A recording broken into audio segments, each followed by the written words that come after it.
यदा यदा हि धर्मस्य यदा यदा हि धर्मस्य ग्लानिर्भवति भारत ग्लानिर्भवति अभ्युत्थानमधर्मस्य अभ्युत्थानम तदात्मानं सृजाम्यहम्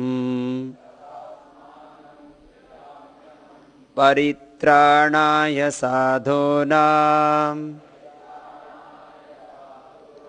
विनाशाय च दुष्कृतां धर्म संस्थापनार्थाय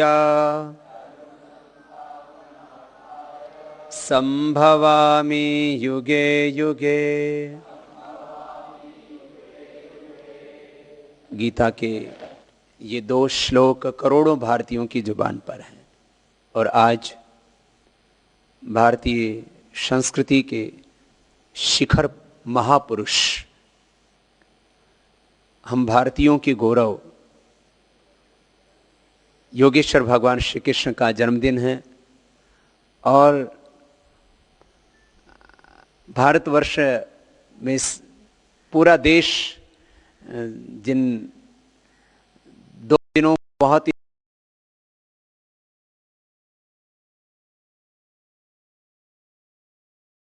का नाम ही नहीं जुड़ा होता। जन्माष्टमी का मतलब भी होता है कृष्ण जन्माष्टमी और एक रामनवमी, माने ऐसे तो बहुत नवमियां आती हैं लेकिन रामनवमी भगवान राम के नाम से ही पूरा हिंदुस्तान जानता है। तो आज आप सबको और संपूर्ण देशवासियों को और हमारे सब वो प्रवासी भाई जो हिंदुस्तान की सरजमी से चाहे हजारों किलोमीटर दूर रहते हैं, 7 समुंदर पार रहते हैं, लेकिन उनकी आस्थाएं उनके विश्वास हिंदुस्तान के साथ जुड़े होते हैं। उन सबको कृष्ण जन्माष्टमी की बहुत बहुत बधाइयाँ, बहुत बहुत सबको शुभकामनाएं। एक हमारा अपना जन्मदिन होता है जिसको हम या हमारे परिजन सेलिब्रेट होते हैं करते हैं और एक महापुरुषों का जन्मदिन होता है जिनको पूरा देश सेलिब्रेट करता है। तो आज एक ऐसा ही दिन है, भगवान कृष्ण के जन्म को हम सब अपने साथ जोड़ करके देखते हैं, इसलिए आज जन्माष्टमी को भगवान श्री कृष्ण के जन्म को पूरा देश सेलिब्रेट कर रहा है। हम भी कुछ ऐसा करके जाएं कि हमारे अपने ही परिजन या हम ही अपने जन्म को नहीं, हमारे जन्म दिवस को पूरा देश नहीं पूरा विश्व सेलिब्रेट करे, ऐसा हमें जीवन में कुछ करके दिखाना। और गीता के इन 2 श्लोकों में जन्म का उद्देश्य बताया कि हमारा जन्म किसके लिए हुआ है। हमें स्वयं पूर्ण जागृत और पूर्ण समर्थ तो बनना है, लेकिन स्वयं जागृत होकर के, विकसित प्रकाशित होकर के और शारीरिक, बौद्धिक, आध्यात्मिक, आर्थिक, सामाजिक सब प्रकार का सामर्थ्य प्राप्त करके हमें करना क्या है। तो हमें सब प्रकार का सामर्थ्य अर्जित करके करना है परित्राणाय साधूनाम, इस धरती पर देवत्व की प्रतिष्ठापना। वेद के मंत्रों में इसको दूसरी तरह से कहा, इंद्रम वर्धंत अप्त्रह कण्वंत विश्वमार्यम अपघ्नंत रावण महवस्तेन ईशता। भिन्न भिन्न प्रकार से इसी बात को हमारे संपूर्ण वैदिक वाङ्मय में कहा है। परित्राणाय साधूनाम, साधुता, श्रेष्ठता, दिव्यता की प्रतिष्ठापना, शुभ का आधान, शुभ की प्रतिष्ठापना, शुभ का विस्तार। परित्राणाय साधूनाम विनाशाय च दुष्कृताम। इसलिए हम जो बार बार कहते हैं कि प्रेम का भाव रखो, कृतज्ञता का भाव रखो, सेवा करो, सबसे जो है प्रीति पूर्वक व्यवहार करो, सबसे प्रेम करो, इसका मतलब ये असुरों से प्रेम नहीं करना है।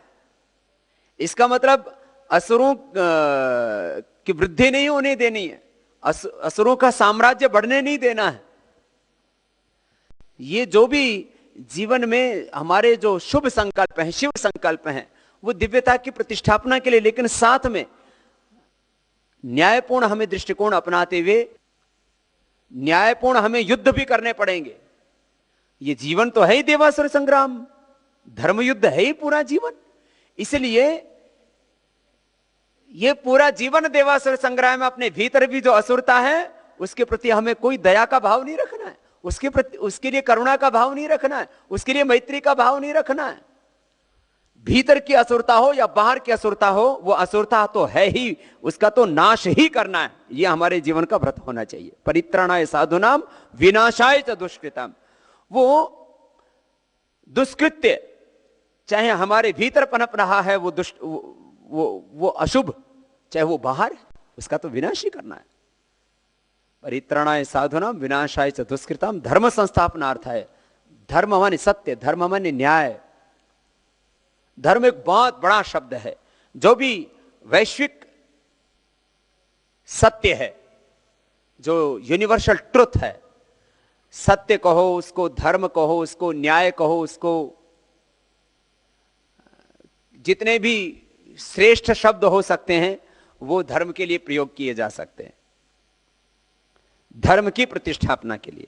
इसका परित्राणाय साधुनाम विनाशाय च दुष्कृतम धर्म संस्थापनार्थ, अर्थात अधर्म के, अन्याय के, नाइंसाफी के, पाप के विनाश के लिए।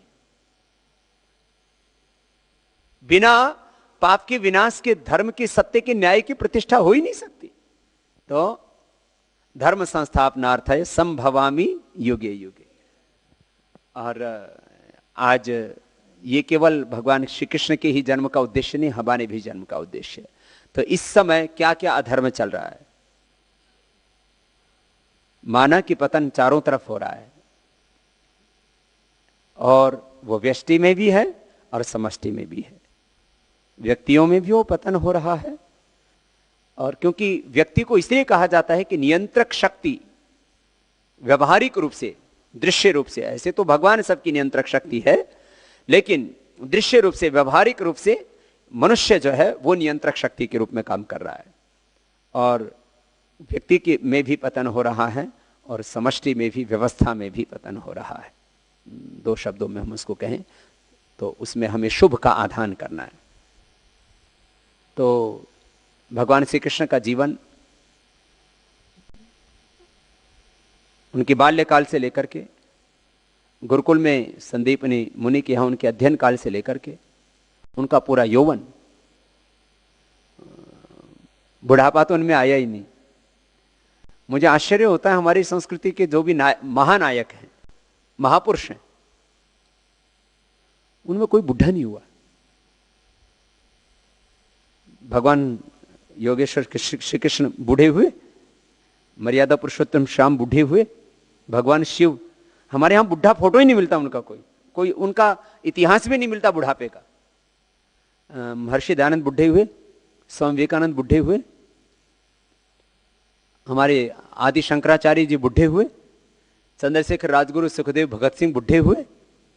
हमारे आप ज्यादातर महापुरुषों को बोलेंगे तो वो जो है वो यौवन में ही जिए।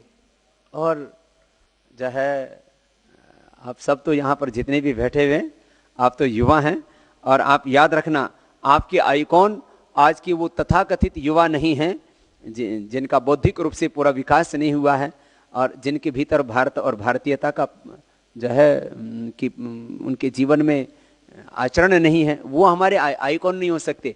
युवाओं के भी आइकॉन योगेश्वर भगवान कृष्ण हैं, मर्यादा पुरुषोत्तम श्याम हैं, भगवान शिव हैं, हनुमान जी हैं, महर्षि दयानंद हैं, स्वामी विवेकानंद हैं, आदि शंकराचार्य हैं, चंद्रशेखर राजगुरु सुखदेव भगत सिंह, नेताजी सुभाष चंद्र बोस आदि। एक बहुत बड़ी श्रृंखला है हमारे सामने। अब आज जन्माष्टमी को वे, उनका जन्म तो इसके लिए हुआ था और उन्होंने जीवन भर संघर्ष किया था, इसके अलावा उनके जीवन में कुछ था ही। मुझसे बहुत से लोग कहते हैं बाबा जी आपने संघर्ष मोल क्यों ले रखा है? मैंने कहा भाई संघर्ष मोल किसने नहीं लिया, एक भी महापुरुष का नाम बता दो तो मैं आज ही संघर्ष को छोड़ देता हूं। भगवान श्री कृष्ण का पूरा जीवन किस में बीता बोलो? और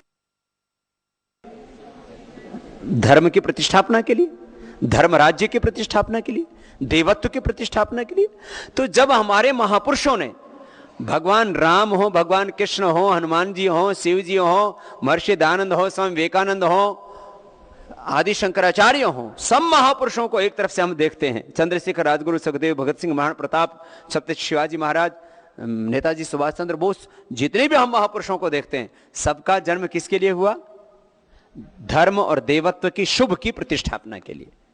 ये उनके जीवन का संकल्प था। तो आज जन्माष्टमी के दिन हम भी ये संकल्प लें कि हम भी देवत्व की प्रतिष्ठापना करेंगे।